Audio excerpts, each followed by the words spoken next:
हसदेव अरण्य सदियों से आदिवासी लोगों का घर है। यहाँ के आदिवासी एक दूसरे के साथ, जंगल के साथ और आसपास के वन्य जीवों के साथ सद्भावना से रहते आ रहे हैं।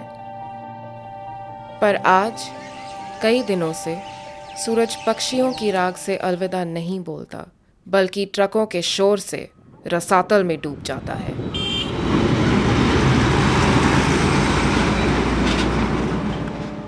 इन लोगों के जंगल, पवित्र स्थानों और उनके जीने के तरीके को नष्ट करने के लिए खनन कंपनियों ने सरकार के साथ हाथ जोड़े हैं, सिर्फ इसलिए ताकि निजी कंपनियां मुनाफा बनाती रहें। विस्थापन और तबाही, एक विकास जो इन्होंने कभी नहीं मांगा था। जमीन किसका है? जंगल जमीन किसका है? यह उनके उम्मीद, संघर्ष और प्रतिरोध की एक कहानी है।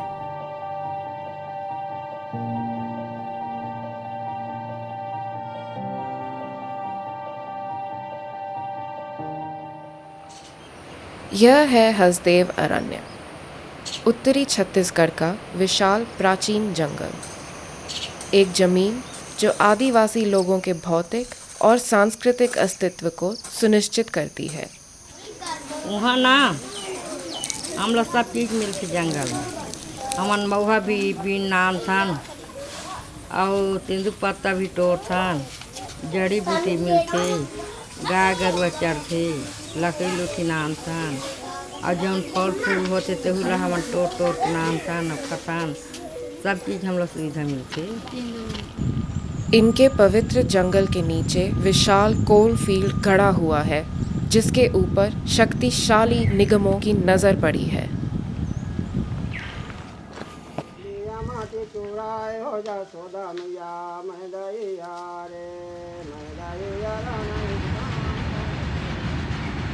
अडानी कंपनी यहाँ के और पलसा ईस्ट केटेवासन कोल ब्लॉक के लिए बड़े पैमाने पे जमीनों की खरीद बिक्री कर रही है।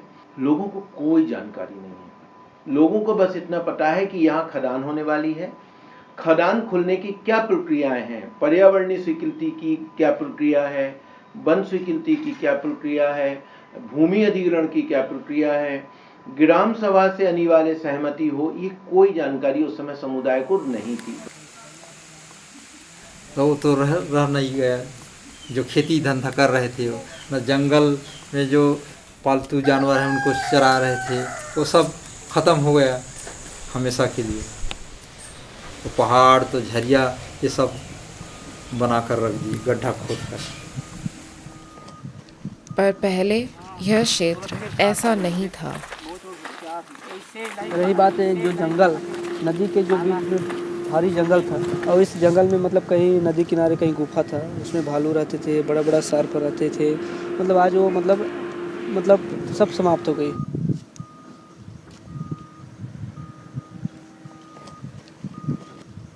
जब परसा ईस्ट केतेवासन की खदान शुरू हुई थी तो उसमें केते गांव पूरा उजड़ने वाला था। परसा का कुछ हिस्सा गांव का, उसमें समर्थन बासेन और घड़बर्रा और सालही से जनसुनवाई में समर्थन के लिए लोगों को बुला लिया कंपनी, और उनको लग रहा था कि चलिए केते गांव तो जा रही है, हमारा गांव तो बच रहा है, चलो हम बोल देते हैं ठीक है कंपनी में दे दिया जाए, विकास होगी देश की। शुरुआत में आए तो वही बोले कि आपके जो मतलब ज़मीन जा रहा है इसका मुआवजा मिलेगा और आप सबको नौकरी मिलेगा और जाके बढ़िया से कहीं जगह ना मतलब अच्छे से ज़मीन खरीद के तुम लोग रहोगे, यही बोले थे वो। लेकिन हम लोगों को फिर ये पता चला कि इधर जो 14 खदानें हैं, उस खदानों में इस क्षेत्र की बहुत बड़ा जो जंगल क्षेत्र है वो ख़त्म होने वाली है और कई गांव ख़त्म होने वाले हैं, और हमारे ये हरदेव का जो क्षेत्र है इसका जो अस्तित्व है बिल्कुल ख़त्म ही हो जाएगी।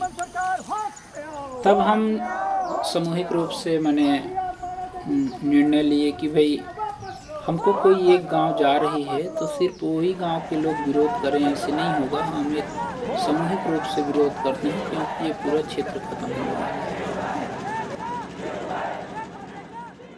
इसकी इकोलॉजिकल रिचनेस, इसकी biodiversity, even wild life protection act के शेड्यूल 1 के कई स्पीशीज़ हैं जो यहाँ पर मौजूद है, हाथी यहाँ पर मौजूद है।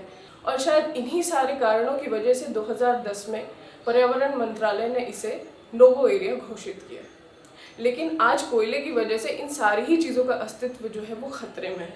तो हमें ये समझने की ज़रूरत है कि वन संपदा और प्राकृतिक संपदा, इन सब चीज़ों का कोई और विकल्प नहीं हो सकता। हम कोयले के लिए इन सब की बलि नहीं चढ़ा सकते। इस पूरे वन संपदा को, जंगल को बचाने के लिए ही हसदेव अरण्य बचाओ संघर्ष समिति का गठन किया गया कि ये गांव को बचाने का संघर्ष नहीं बल्कि इस पूरे व्यापक जंगल के इलाके को बचाने का आज ये संघर्ष बन चुका है।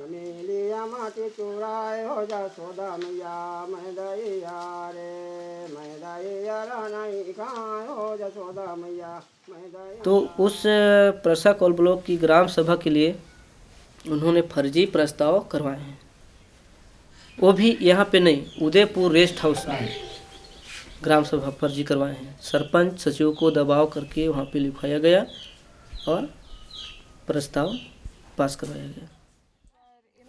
तो उस पर भी हमारे मांगी थी कि जो फर्जी ग्राम सभा के माध्यम से जो स्वीकृति केंद्र सरकार के द्वारा दी गई है, उन स्वीकृति को सरकार निरस्त करे।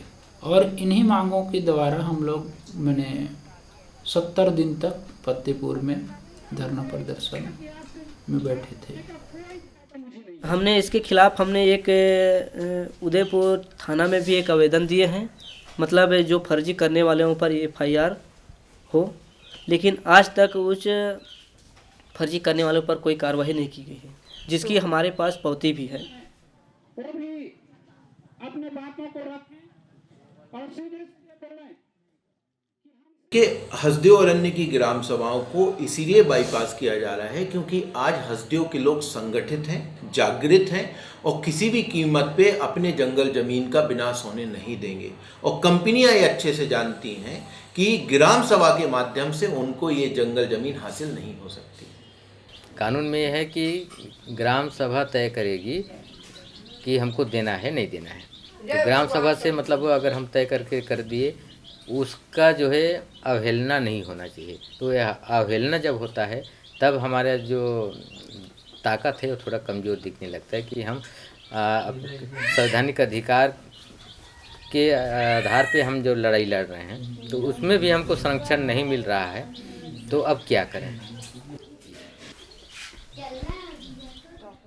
देखिए, हसदेव का इलाका संविधान की 5वीं अनुसूची का इलाका है और वहाँ पे अंततः निर्णायक जो बॉडी है वो ग्राम सभा है।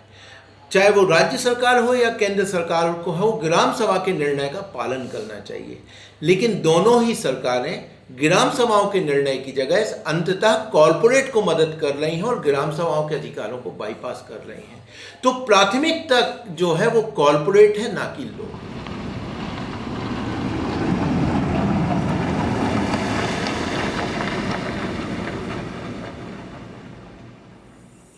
धरती ये माँ है, कोई जितने हैं सब तो उसके हम सब क्या है बेटे बेटियां हैं, तो हम अपने माँ को बर्बाद होते थोड़ी देख सकते हैं। हम उसके लिए जान भी दे सकते हैं पर हम उसे छीनने नहीं देंगे, न किसी को हम देंगे भी नहीं, न बसाहट न खदान। कानून लागू करो, कानून लागू करो।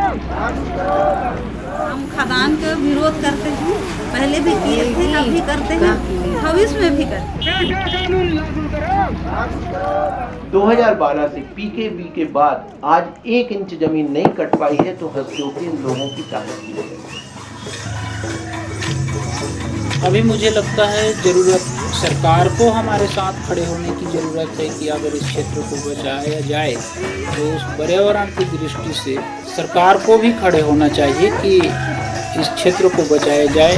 और ये क्षेत्र बचेगा तो फिर देश भी बचेगी, उस समाज भी बचेगी जो पर्यावरण को संरक्षण करती है, जैसे आदिवासी समाज। अडानी की जागीर नहीं, अडानी की जागीर नहीं, लड़ेंगे, लड़ेंगे।